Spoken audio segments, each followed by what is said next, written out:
Bonjour tout le monde. Dans la capsule vidéo d'aujourd'hui, on va apprendre ensemble à utiliser le modèle de l'offre et de la demande globale pour analyser des événements macroéconomiques. Donc cette vidéo-là va être une démonstration détaillée de comment vous pouvez analyser à l'aide du modèle des événements macroéconomiques et leurs conséquences. C'est donc une continuité du chapitre 7 essentiellement. Donc voilà, pour faire ça, je vous propose tout de suite une mise en situation qu'on va analyser ensemble en détail. Je vous inviterai également à prendre le temps de sortir une feuille de papier, des crayons et de faire le suivi en même temps que moi. La seule façon de devenir à l'aise avec le modèle de la demande et de l'offre globale, c'est de le pratiquer concrètement. Vous ne comprendrez jamais ce modèle-là si vous faites juste écouter la matière et penser et y réfléchir en l'écoutant. Vous devez l'appliquer. Si vous ne l'appliquez pas, je vous garantis que vous n'aurez jamais de succès avec le modèle. Donc, prenez le temps tout de suite, peut-être de mettre la vidéo en pause, de sortir un papier, sortir des crayons, sortir une règle pour travailler le modèle en même temps que moi. Je vais donc commencer tout de suite avec la lecture de notre énoncé. On veut analyser l'effet d'une hausse du prix du pétrole à l'échelle mondiale, assumer que l'économie est initialement en situation de plein emploi, discuter des effets sur la demande et l'offre globale et sur l'équilibre macroéconomique.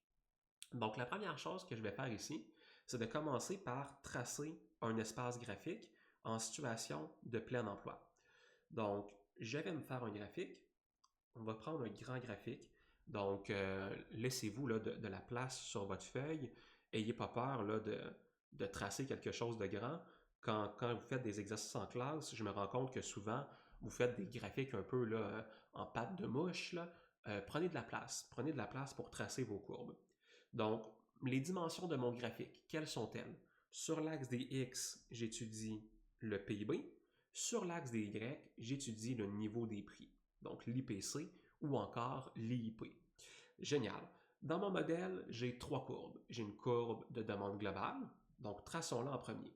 La demande globale a une pente négative et la demande globale représente quoi? Elle représente qu'est-ce que les consommateurs désirent acheter en fonction du niveau des prix. Vous avez également une offre globale.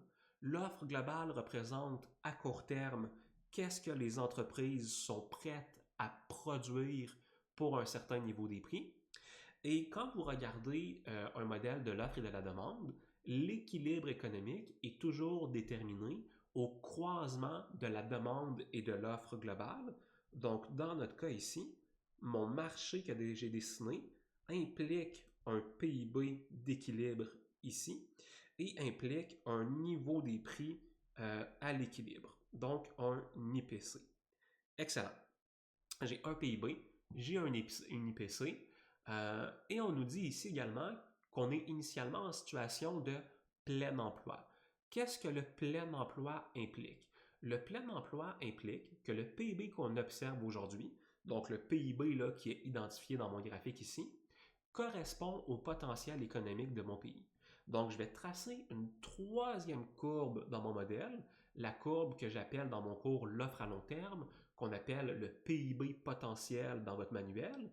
Donc, traçons-la ici. Donc, traçons-la de façon verticale pour qu'elle arrive en plein milieu de mes trois courbes. Donc, les trois courbes se croisent au point d'équilibre de plein emploi. On va s'écrire ici, tiens, rapidement, qu'on est en situation de plein emploi. Donc, vous êtes ici vous êtes au plein emploi dans le modèle. Plein emploi. Excellent. Qu'est-ce que j'ai maintenant? J'ai maintenant un énoncé que je veux analyser. Donc, discuter des effets sur la demande et l'offre globale et sur l'équilibre macroéconomique de votre événement qui est une forte hausse du prix du pétrole. Donc, voici comment on va solutionner le problème. Et là, c'est important d'être systématique. Donc, pour être systématique dans ce genre de problème-là, on va étudier chacune des courbes individuellement en commençant par notre courbe de demande globale. Donc, la demande globale, elle représente quoi? Elle représente ce que les consommateurs sont prêts à dépenser pour des biens et des services produits au Canada. Vous pouvez dépenser donc quatre types de dépenses. vous avez des dépenses de consommation qui sont des gens comme vous et moi. Des gens comme vous et moi avons envie de dépenser pour consommer. Les entreprises peuvent avoir envie de dépenser pour investir, donc c'est-à-dire acheter du capital productif. Le gouvernement pourrait vouloir dépenser pour des dépenses de fonctionnement, là, financer des systèmes de santé, systèmes d'éducation, etc. Et vous avez les exportations nettes au final, donc exportation moins les importations. La question qu'on va se poser, c'est la suivante. Est-ce que la hausse des prix du pétrole affecte l'une de ces composantes-là? Ici, il y a deux choses que vous pouvez faire. Vous pouvez réfléchir au problème et vous poser la question, si les prix du pétrole augmentent, est-ce que ça change ma dépense de consommation, ma dépense d'investissement, ma dépense du gouvernement et les exportations nettes? En y réfléchissant, vous allez trouver que les composantes ici n'augmentent pas. Euh, Rapidement, ça pourrait être tentant de dire que la dépense de consommation augmente.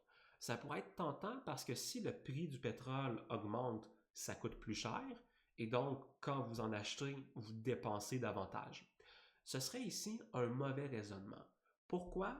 Eh bien parce que rappelez-vous que la consommation est déterminée par votre richesse. Et donc, oui, le prix du pétrole augmente, mais vous n'êtes pas davantage plus riche. Et donc, ce qui va se passer, c'est que votre consommation ne changera pas, mais que vous allez plutôt la réorganiser.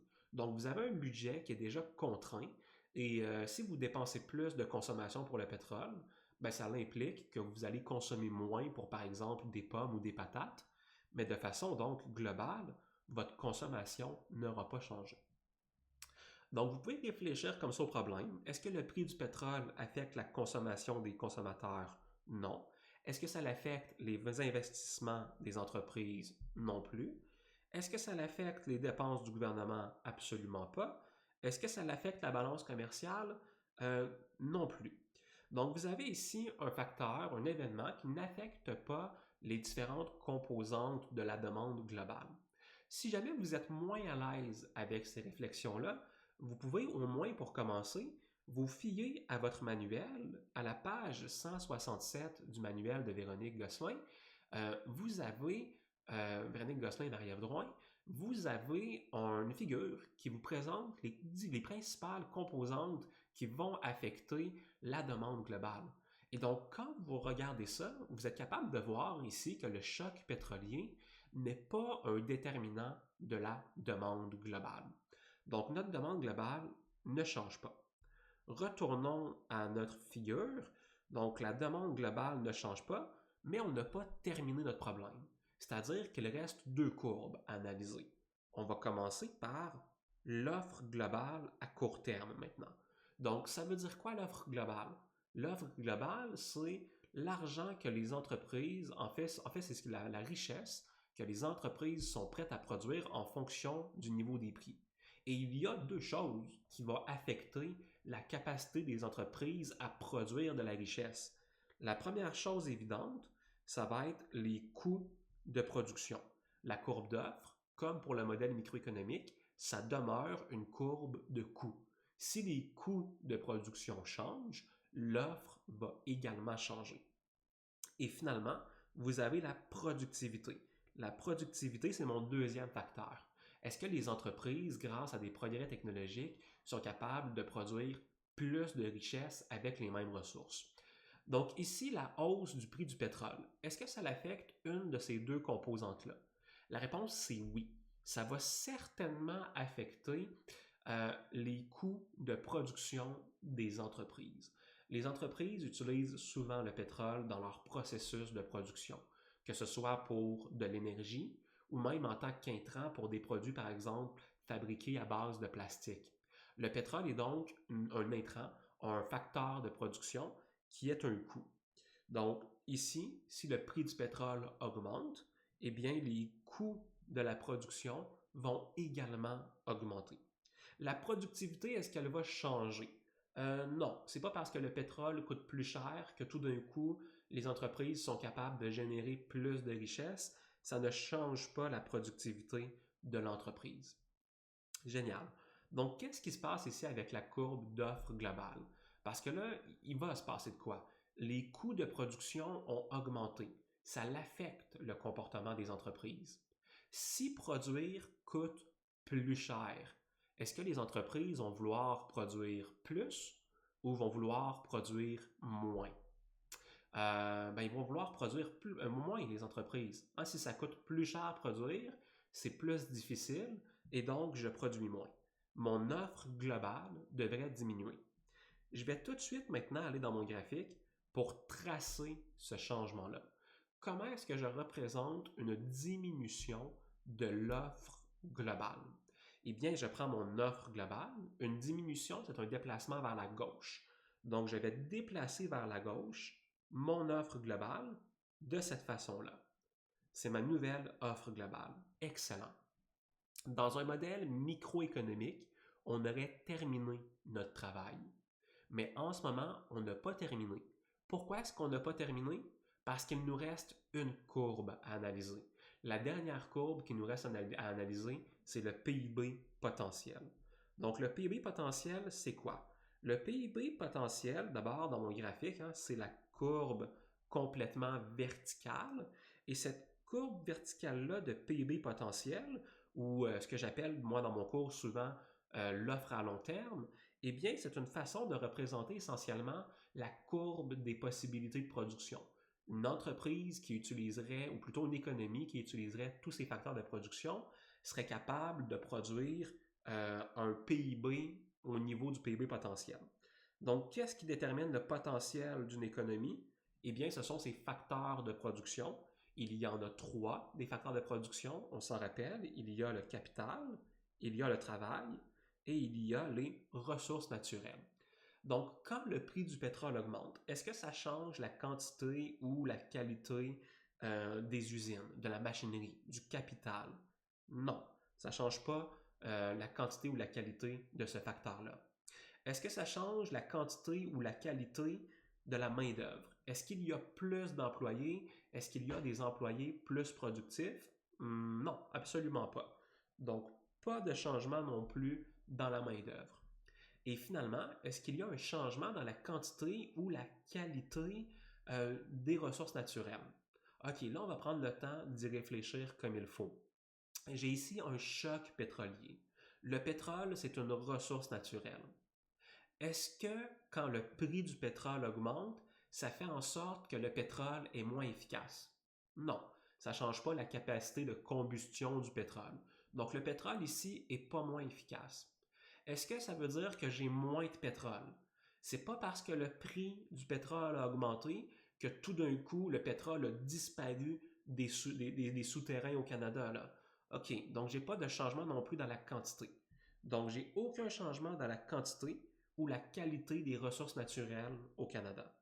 Donc, j'ai pas de changement dans le PIB potentiel. Excellent. On est prêt maintenant à terminer notre analyse. Donc, la question nous demandait quoi? Elle nous demandait discuter des effets sur la demande et l'offre globale. Donc, ça, on est capable de voir quoi? On est capable déjà de dire que la demande ne change pas, que l'offre globale diminue et que le PIB potentiel ne change pas. Donc, tiens, je vais aller écrire avec mon offre globale que l'offre globale a diminué. Maintenant, vous avez un dernier morceau à la question, discuter des effets sur l'équilibre macroéconomique. Quand je vous demande de discuter des effets d'une politique sur l'équilibre macroéconomique, je veux que vous me parliez de 3 choses. Qu'est-ce qui s'est passé avec le PIB? Qu'est-ce qui s'est passé avec le niveau des prix? Et qu'est-ce qui s'est passé avec le taux de chômage? Excellent. J'ai 3 variables macroéconomiques. Comment est-ce que mon modèle a affecté ces variables-là? Eh bien, regardons dans mon modèle, une fois que j'ai changé mon offre globale, où se trouve mon nouvel équilibre? On se rappelle que l'équilibre, c'est quoi? L'équilibre, c'est le croisement entre l'offre et la demande globale. Donc ici, après les changements, quand je regarde mes nouvelles courbes, mon nouvel équilibre se trouve au point de croisement entre l'offre globale et la demande globale. Et donc, qu'est-ce qui s'est passé avec le PIB? Donc, je vais prendre ma courbe, mon équilibre ici, et je vais regarder le PIB. Donc, le PIB, il a diminué. Donc, j'ai une diminution du PIB. Qu'est-ce qui s'est passé avec le niveau des prix, avec l'inflation? Ben, je vais regarder. Avec le niveau des prix, avec l'IPC, vous avez eu une augmentation de votre IPC, augmentation du niveau des prix. Maintenant, on doit déterminer qu'est-ce qui se passe avec le taux de chômage. Et là, le taux de chômage, c'est un petit peu plus difficile. Pourquoi est-ce que c'est un peu plus difficile? Parce que le taux de chômage, il n'apparaît pas sur l'axe des X. Le taux de chômage n'apparaît pas non plus sur l'axe des Y. Pour déterminer le taux de chômage, je dois m'intéresser à l'équilibre macroéconomique. Donc, je sais qu'au plein emploi, le taux de chômage, il est égal au taux de chômage naturel. Donc, mon taux de chômage est égal au taux naturel dans l'économie parce que j'utilise tous mes facteurs de production, ça implique que j'utilise tous mes travailleurs et qu'il n'y a donc pas de chômage conjoncturel. Maintenant, dans mon nouvel équilibre, c'est-à-dire une fois que mon offre globale a diminué, dans quel type d'équilibre macroéconomique est-ce que je me retrouve? Est-ce que je suis en équilibre de sous-emploi? Est-ce que je suis en équilibre de plein emploi? Ou est-ce que je suis en équilibre de suremploi? Ici, je vois que mon PIB, donc mon PIB de mon nouvel équilibre, est inférieur au potentiel économique. Donc le potentiel économique est plus grand que le PIB que j'observe. Ça doit impliquer que je suis en équilibre de sous-emploi. Je n'utilise pas toutes les ressources de mon économie en ce moment. Et donc, le taux de chômage que j'observe doit être supérieur au taux naturel. Est-ce que je connais exactement le nouveau taux de chômage? Non. Je ne connais pas exactement le taux de chômage, mais je sais que le taux de chômage doit avoir augmenté parce que je suis passé du plein emploi vers le sous-emploi. Et donc voilà, c'est la façon dont vous faites pour complètement solutionner un problème macroéconomique de ce genre-là. Je vais vous proposer d'autres problèmes dans les prochains jours, dans les prochaines capsules vidéo, mais à chaque fois, et sans exception, à chaque fois que vous avez un problème où je vous demande d'évaluer les conséquences macroéconomiques d'un événement, vous devez systématiquement suivre cette approche-là et ne sauter aucune des étapes. Si vous sautez des étapes, vous risquez de faire des fautes. Et donc voilà, c'est comme ça qu'on solutionnait le problème. Et j'ai d'autres problèmes prêts pour vous. Et je vais poster des capsules vidéo comme ça là, au courant là, des prochaines semaines jusqu'à l'examen. Et si vous faites le suivi de ces capsules-là, je vous promets qu'à l'examen, vous allez être des professionnels du modèle et que vous allez avoir aucun problème avec les numéros de l'examen.